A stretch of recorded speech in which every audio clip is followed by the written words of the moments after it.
শুভ সকাল। কালিকা সোমা ব্লগে আপনাদেরকে জানাই স্বাগত। দেখুন সকালের কি সুন্দর শান্ত পরিবেশ, আর চারিদিকে সবুজ আর সবুজ, আর অরিজিনাল পাখির ডাক। কত দারুণ পরিবেশ। ছাদে থেকে নেমে এসে দেখলাম ছোট ছেলে উঠে পড়েছে। তো তাকে তো নিয়ে যথারীতি একটু আদর করে তাকে আদরের সাথে কাজ করাতে হয়, না হলে তো বাঁদরামি ত্যাদরামি শুরু হয়ে যায়। তাই ওকে একটু ভালোবেসে কাজ করাতে হয়। সকালবেলা এইটা একটি হলো মানে ঝামেলার কাজ। দাঁতই মাজতে চায় না, তাকে জোর করে কত কিছু ভুলিয়ে এটা সেটা করে আয়না দেখিয়ে এটা সেটা অনেক রকম কথা বলে তাকে দাঁত মাজাতে হয়। তাদেরকে সমস্ত কাজ সেরে দিয়ে তাদের ছেলেদের আমি সকালে বসে পড়লাম জামা কাপড় গুছাতে। এই কাজটি সেরে নিয়ে আবার তাড়াতাড়ি রান্নার ঘরেও যেতে হবে, কারণ আমাদের বড়দি চলে যাবে আজকে। তাই একটু তাড়াতাড়ি রান্নাটা করে নেব। আজ আমি আপনাদের সঙ্গে একটি গল্প করি। এটা আমারই গল্প। শিক্ষা তো কোনো দিন চাপা থাকে না, এই কথাটা একদমই সত্যি কথা। কারণ কেননা বলছি, শিক্ষা এমনই একটা জিনিস, যেখানে থাক আর যেভাবেই থাক ঠিক শিক্ষাটা ঠিক প্রকাশই পাবে। এই কথাটা বলার কারণ হলো, আমি খুবই লোকের কাছে সব কথা বলে ফেলি, এমনকি সত্যি কথাটাই বলে ফেলি, আর পড়ি বিপদে। একদিন ওরকমই একটা কথা সবাইয়ের মাঝখানে বলে ফেলেছিলাম। বলে ফেলতেই তখনই আমার হাজব্যান্ড আমাকে বকাবকি করতে থাকে। সেটা শুনে আমার শ্বশুরমশাইও বলতে থাকে যে আমি মাম্পিকে বারবার বারণ করেছি এই কথাগুলি না বলতে। আরেকটি কথা বলি গল্পের মাঝখানে, মাম্পি হলো আমার বাড়ির ডাক নাম, সবাই আমাকে ওই নামেই ডাকে। তারপর গল্পটাইতে আসি। তখন আমার ছেলে পাশে বসেছিল, তখন বলল, মা আমি তোমাকে একটা গল্প বলবো, তুমি শুনবে? তা আমি বললাম, তা বাবা বলো, আমি তোমার কথাটা শুনছি, বলো। তখন বলল, আমাদের মাস্টারমশাই আমাদেরকে একটা গল্প বলেছিল, সেটাই তোমাকে বলবো। তা আমি বললাম, তা বললে ফেলো বাবা। তখন ও বলল, একটি লোক একটি মাঠে চাষ করতে যেত প্রতিদিন। একদিন একটা মরার খুলির মাথা দেখতে পায়, আর সেই মরার খুলির মাথাটা খুবই হাসতে থাকে। সে তার কাছে যেতে গিয়ে দেখে না সেই মরার খুলিরটা মাথাটা কথা বলছে, এমনকি হাসছে। সেটা দেখে সে তক্ষুনি রাজামশাইয়ের কাছে ছুটে যায়। গিয়ে রাজামশাইকে বলেন যে আমার জমিতে একটা মরার খুলির মাথা পড়ে রয়েছে, সে শুধুই হাসে। সেই কথাটা শুনে রাজামশাই তখনই বলল, ঠিক আছে আমি যাব তোমার কথা শুনে, কিন্তু আমি সমস্ত কাজ ফেলে রেখে যাচ্ছি। যদি না দেখি যে ওটা সত্যি কথা, তাহলে কিন্তু তোমার গদ্দান যাবে। যথারীতি রাজা সেই জায়গায় যায়, আর মরার খুলির মাথাটাও পড়ে থাকতে দেখে। কিন্তু রাজামশাই সেখানে অনেক অপেক্ষার পরেও সে মরার খুলির মাথা হাসেও না, কথা বলেও না। তখন বলল যে, কই রে, এ তো খুলি কথা বলছে না, মরার মাথাটা, তুই যে বললি ও কথা বলে হাসে, কিন্তু এখন তো বলছে না।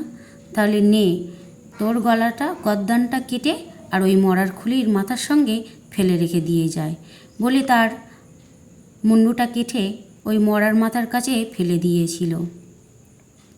তখন বলে ওর গদ্দানটা কেটে রাজামশাই ওখান থেকে চলে যায়। তখন ও ওই মরার খুলির মাথাকে জিজ্ঞাসা করে, হ্যাঁ রে এখন হাসছিস? রাজামশাই চলে যেতে ও হাসছিল। তখন বলে, এখন হাসছিস, তখন কেন হাসিস নি? তখন বলল, আমি কি সব্বাইয়ের সামনে হাসবো বলেছিলাম? তা এই হচ্ছে কথা। আমি গল্পটা ঠিক গুছিয়ে বলতে পারলাম না, কিন্তু আমার ছেলে খুবই ভালো করে আমাকে যত্ন সহকারে গল্পটি গুছিয়ে বলেছিল আমাকে। যাই হোক, এই গল্পটি আপনারাও অনেকেই জেনে থাকবেন, কিন্তু ওর থেকে আমি একটা শিক্ষা লাভ গ্রহণ করলাম। আমি বললাম, বাবা তুমি কি এই গল্পটার থেকে আমাকেই বোঝাতে চাইলে? তখন বলল, হ্যাঁ। তা আমার তো ওই কথাটা শুনে আমারও গর্বে বুক ফেটে পড়ল, কারণ আমার বর, আমার শ্বশুরমশাই সবই আমাকে বকাবকি করেছিল, কিন্তু আমার ছেলে ওই কথাটি শুনে আমাকে গল্পের ছন্দেতে আমাকে বুঝিয়ে দিল যে সব কথা মা সব ভাইয়ের কাছে বলা উচিত নয়। আমি দেখলাম আমার ছেলে ভবিষ্যতে ভালো একটা ছেলে তৈরি হতে পারে। ওর এই যুক্তিসহ কথা থেকে মনে হলো ওর পরবর্তী যখন কোনো প্রজন্ম আসবে তখন সে ওকে মারধর না করে ও তাকে ভালোভাবে বোঝাতে পারবে, এটাই আমি ভেবে নিলাম। আর আমি তো খুবই আনন্দিত হলাম যে কোনো রকম বাজে কথা না বলে একটা সুন্দরভাবে যে বোঝানো যায় গল্পের ছলে, সেটি আমার ছেলে আজকের করলো। কত অল্প বয়সেরই ছেলে। এই দিকে আমি মা হয়ে খুবই আনন্দ, খুবই খুবই ভালো লাগলো। যাই হোক, আমার রান্নাও হয়ে এসেছে। আপনাদের সঙ্গে গল্প করতে করতে আমার রান্নাটি হয়ে গেল। এখানে আমি কচু আলু মাছের ঝোল রান্না করব, মানে রূপচাঁদ মাছ দিয়ে। এটা পুকুরের মাছ, তাই এই মাছটি কচু আলু দিয়েই রান্না করলে বেশ ভালো লাগবে। আর এদিকে আমার কুমড়ো আর ওই যে মাছের মাথাগুলি দিয়ে কুমড়ো আলু দিয়ে রান্না করেছি একটা ঘন্ট। এখানে এই ঘন্টটাও হয়ে গেছে, আর ওদিকে আমার তরকারিও প্রায় হয়ে এসেছে।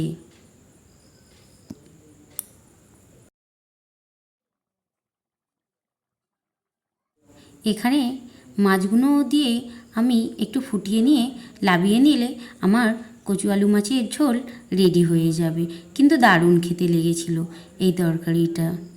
রান্না তো আমার হয়ে গেছে। একটা কথা বলি, আমার ছোট ছেলে কতটা দুষ্টু একটু আপনারাই নিজের চোখে দেখে নিন। তার এই রান্না টান্না সেরে নিয়ে, কাজকর্ম সেরে নিয়ে হাসি আর ধরে রাখতে পারলাম না। বৃষ্টি হয়েছিল আমাদের এখানে, সেই বৃষ্টিতে আমাদের সামনেটুকু একটু কাদা আছে, সেই কাদাতে মেখে কি অবস্থারই তার। দেখি এখন হলি ইয়ে এই দে আমাদের, এ বাবা, এই দে আমার দিকে তাকায় ভূত।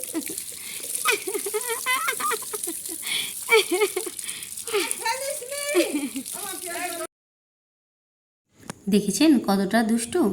আর এই দেখুন, খাওয়া দাওয়া তো হয়ে গেছে, একটু ঘুমও নিয়ে নিয়েছি। আর এই দেখুন কতগুলো আচার আপনাদের সামনে দেখায়। এটা আমার বড়দি এনেছে আমার জন্য, যেহেতু আমি একটু আচার খেতে ভালোবাসি, তাই একটু আমার জন্য সব রকমের আচার এনেছি। প্রথমের ওইটা দেখলাম, ওটা কুলের আচার, এটা হলো তেঁতুলের আচার, এখানে আছে চালতার আচার। আপনাদের দেখানোর জন্য একটু বড় দেখে খুঁজি, বড়টা আর পেয়ে উঠলাম। এই যে দেখুন, এটা হলো চালতার আচার। আর ওই ছোটো বাটিটায় আর ছিল একটু পুরাতন তেঁতুল, পাকা তেঁতুল। আর এই যে বাসনগুলো আমি রেখে শুয়ে পড়েছিলাম, একটু কষ্ট হচ্ছিল সব কাজ সেরে, তাই এখনই ঘুম থেকে উঠে এই বাসনগুলো ঝটপট মেজে নেব। কত বাবলস বার হয়েছে এর থেকে। আর এই কাজটি করতে আমার খুব বিরক্ত লাগে। যে কোনো জিনিস শেষ হয়ে গেলে আবার তার মধ্যে রাখাটা একটা যেন বিরক্তর কাজ। আমারই কাজটা বিরক্তি লাগে, আমার মনে থাকে না যে সেই জিনিসটা আবার তার মধ্যে রাখতে হবে। এটা আমি ভুলে যাই, যখনই কাজ করার সময় হয় তখনই মনে হয়। আর কাজটা সেরে আমি রেডি হয়ে গেছি, একটু আমরাও বেরিয়ে পড়লাম। আমার বড় ননদও চলে গেছে, আমরাও একটু বেরিয়ে পড়লাম। একটি জায়গায় যাওয়ার আছে, সেখানে গিয়ে আমরা একটু ফুচকা টুচকা খেয়েছিলাম। আর এই ছোটো ছেলেটিকেও সাথে করে নিয়ে গিয়েছিলাম। ওকে আজকের আর রেখে যায়নি, ওকে সাথে করে নিয়ে গিয়েছিলাম। আমি একটু আমার ওয়েট মাপতে গিয়েছিলাম, এই আর কি। আর এই দেখুন আমাদের বাড়ির কাছে কুমোরটুলি, এখানে কত ঠাকুর এসেছে, কত ঠাকুর বানিয়েছে। এই দেখুন মা দুর্গা, প্রচুর প্রচুর ঠাকুর বানানো হয়েছে এখানে। ঠাকুরটি রং করা হয়নি, বাদবাকি সমস্ত প্রায় রেডি হয়ে গেছে। আর এগুলো এখনও বাকি আছে। মা আসছে, মা দেখলে যেন মনে হয় পূজা মানে এখনই আরম্ভ হয়ে গেছে। তাহলে ভিডিওটি আমি এখানেই শেষ করলাম। আপনারা ভালো থাকবেন, সুস্থ থাকবেন। ভিডিওগুলো ভালো লাগছে কি খারাপ লাগছে আপনারা কেউ কমেন্টও করেন না, একটা লাইকও দিয়ে যান না। ভিডিওগুলো দেখেন কিন্তু কিছু বলেন না। ভিডিওটা ভালো হলো কি খারাপ হলো একবার তো আমাকে জানাবেন, তবে তো আমি বুঝতে পারবো বলুন। আবারও পরবর্তী ভিডিওতে আপনাদের সঙ্গে দেখা হবে।